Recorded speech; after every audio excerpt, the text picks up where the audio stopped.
Alright, so let's talk about XRP. So the reason why we were bearish on this pair is because of this rising wedge pattern, which is typically a bearish pattern, right? It's a pattern in which we move up in price, but in a contracting fashion, right? And it's most of the time a pattern which is gonna break to the downside.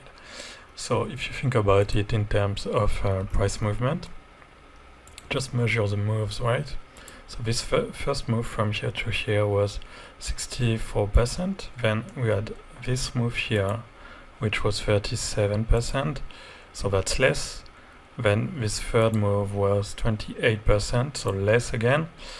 And then this last move was 26%, which means that every time we were moving up, the bulls were losing strength and the bear were slowly taking over. So the result of this breaking down at the end is not surprising.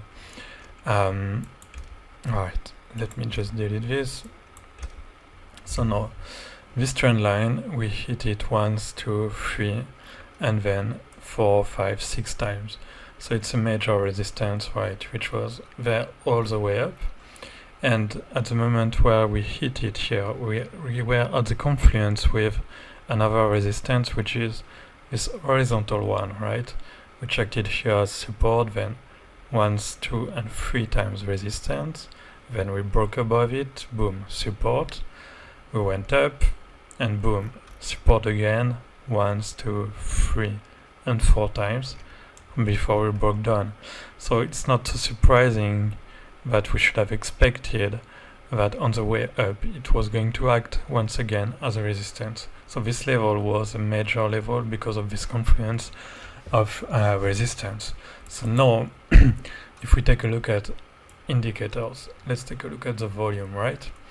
At the bottom here we had a huge amount of buyers interested in buying this thing, and then as we were moving up in price, the number of buyers were less and less and less and less, which means less and less bulls and more bears interested in shorting this thing, okay, while the bull were taking profit as well, which means closing longs, which means selling. So that's for the volume. Now let's take a look at the RSI and let's compare it to the price. So on the price, if we compare this point to this point is lower, right? While on the RSI, if we take the same two level in time, this point on RSI is higher. So we have a divergence here between the RSI and the price. And this type of divergence is called a hidden bearish divergence, which is when you make a lower high in price and a higher high on the indicator, and it typically indicates that the downtrend is going to resume, right? So that was another thing.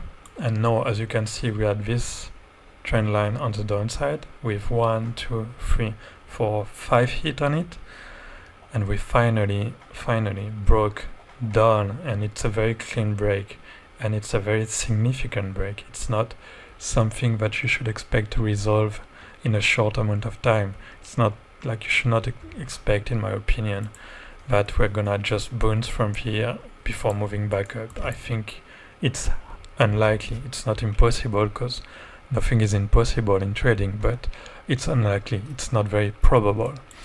So if you take a look at here, the reason why we're stopping a bit at this level as well is because we had this major level as well, which was support 1, 2 and 3 times, and then resistance once, twice, and we are now on this level once again.